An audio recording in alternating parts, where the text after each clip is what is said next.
Vamos olhar agora para aquilo que pode, de alguma forma, alterar este paradigma que temos estado a explicar, que é a visita do chefe de Estado ou de uma entidade por si representada aos Estados Unidos. No seu ponto de vista... Desculpe, eu gostaria de realçar aqui um aspecto que não foi abordado, isso em função da deixa do Rosado, que foi a agricultura. Eu acho que fez essa pergunta e acabamos de não abordar porque fomos perdendo nesse tema apaixonante que é a energia e o petróleo. Mas a agricultura acaba sendo uma das saídas que poderá melhorar as relações entre os Estados Unidos e Angola. Não que os americanos necessitem do mercado angolano para poderem desenvolver a sua agricultura, mas antes pelo contrário. A transferência de tecnologia, a transferências de fundos, capital, isso poderá ajudar-nos bastante porque há essa abertura. Sabemos que tradicionalmente nós temos uma agricultura familiar, uma agricultura praticada em Angola está mais ou menos assente nesse conceito da agricultura de subsistência. Hoje no mundo, naturalmente, existem inúmeras tecnologias para a sua mecanização. E voltando à questão dos fundos postos à disposição, a linha do Exim Bank foi aberta, pode ser utilizada para isso. Imaginemos que um agricultor tenha um projeto que precisa de adquirir máquinas, charruas, tratores, alfaias agrícolas, debulhador e tudo isso, naturalmente, estando em contato com o fornecedor americano, poderá fazê-lo, poderá recorrer à linha do Exim Bank. Temos aí uma possibilidade de obtenção de recursos financeiros. Tecnologia, naturalmente, já existe. Know-how, conhecimento. Foi aberto o Departamento da Agricultura, que está sediado na Embaixada dos Estados Unidos. Isso para quê? Para interagir com os promotores agrícolas no sentido de fazerem um assessment, uma avaliação das tecnologias, dos recursos que eles têm à disposição e ajudá-los a encontrar uma saída para o desenvolvimento. Isso é feito gratuitamente. Quero com isso dizer que, no ponto de vista da agricultura, sabemos nós que a agricultura é o setor que mais absorve mão de obra. Cria maiores postos de trabalho, mesmo comparado com o petróleo movimenta bilhões de dólares e só consegue criar em Angola, pelo menos 0,3% de mão de obra de empregos.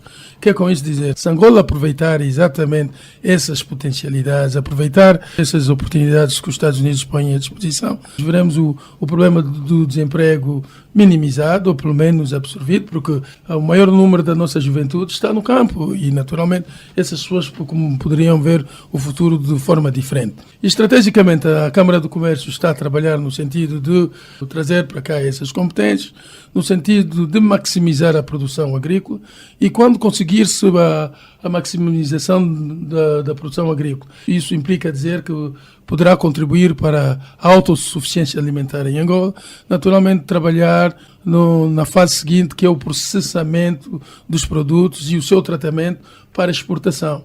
E aí gostaríamos de recorrer ao AGOA, que há bem pouco tempo foi mencionado. O AGOA está à disposição. Foi um dispositivo legal que a administração Clinton pôs à disposição dos países africanos para estimular as exportações aos Estados Unidos, zerando exatamente os pagamentos das taxas. E Angola só aproveita o AGOA através do petróleo. O único produto que Angola utiliza, que recorre ao AGOA é para isso. A partir daí, se conseguirmos apresentar esses produtos nos Estados Unidos, naturalmente que Angola poderá exportar para qualquer parte do mundo, porque naturalmente esses produtos terão os padrões universalmente aceitos. Eles já fizeram essa experiência em Moçambique, com a castanha de caju, e neste momento a Moçambique está a exportar castanha de caju para os Estados Unidos. Eu não há muito tempo tive, a propósito disso da agricultura, nós temos, por exemplo, problemas de disponibilização de terras.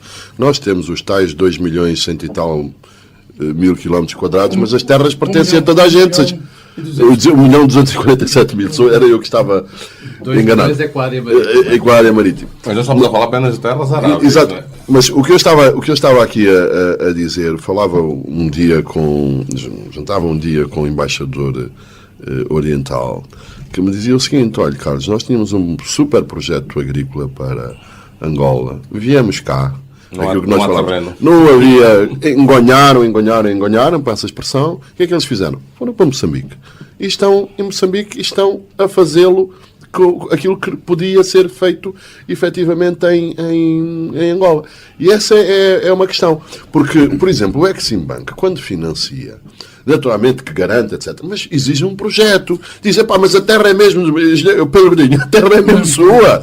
Onde é que está o papel a dizer que a terra lhe pertence? É o direito de superfície, né? E que existem, depois do Pedro Godinho, aparecem o Reginaldo, o Carlos e o Zé Oliveira, exatamente com o mesmo papel e com o mesmo, a dizer, com o mesmo direito de superfície. Portanto, e são estes aspectos, Joel, que ainda por cima não custam dinheiro, não é? No sentido de que é uma questão de gestão, de organização e que prejudicam sobremaneira os negócios.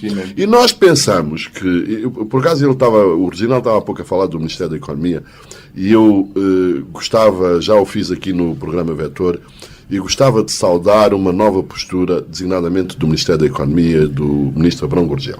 Antigamente vinham esses rankings e nós dizíamos, não, eles enganaram-se dos números, eles estão, é aqui uma cabala contra Angola, estão a usar números atrasados. E pela primeira vez eu vejo, no caso do Ministério da Economia, a chamar os consultores do Banco Mundial, a perguntar-lhes como é que o ranking é feito e o que é necessário fazer para melhorar a classificação. Portanto, parece-me aquela história também da TAG, antigamente, que quando foi proibida de voar para a Europa, disse, não, isso é uma cabala contra Angola, nós tiramos a reparação dos aviões da França e fomos para a África do Sul, eles estão contra nós. Até que chegou alguém e disse, esperem aí, se calhar os homens até têm razão, nós temos que resolver os nossos problemas internos. Não era nada com os aviões, era com os procedimentos. E justamente o Ministério da Economia está a ter essa atitude. Porque nós não tínhamos ilusões. Quem vem investir para Angola vê esses relatórios, lê esses relatórios e, em muitos casos, conhece melhor algumas realidades do que nós próprios. E, portanto, é necessário que nós tenhamos essa consciência de que os investidores estrangeiros não são propriamente cegos quando vão e mais do que isso, nós temos uma concorrência enorme na captação de investimento estrangeiro e nós portamos muitas vezes como umas primas donas de que toda a gente anda atrás e que achamos que não precisamos de fazer nada e que eles venham, comer na nossa mão. Isso não é verdade. Não, por essa razão, só mesmo acrescentando o seu ponto de vista, é que o Moçambique faz parte da lista desse projeto de eletrificação da África. Que é com isso dizer, quando o Obama lançou esse projeto Power África, o ano passado, durante o período que ele teve em África, e está presente a Nigéria, o Ghana, o Quênia, e Moçambique faz parte da lista. Portanto, hoje em dia já vemos, quando sentamos com uma multinacional e em termos de negociações, mesmo no setor petrolífero, diz, se está difícil entrar em Angola, vamos para Moçambique.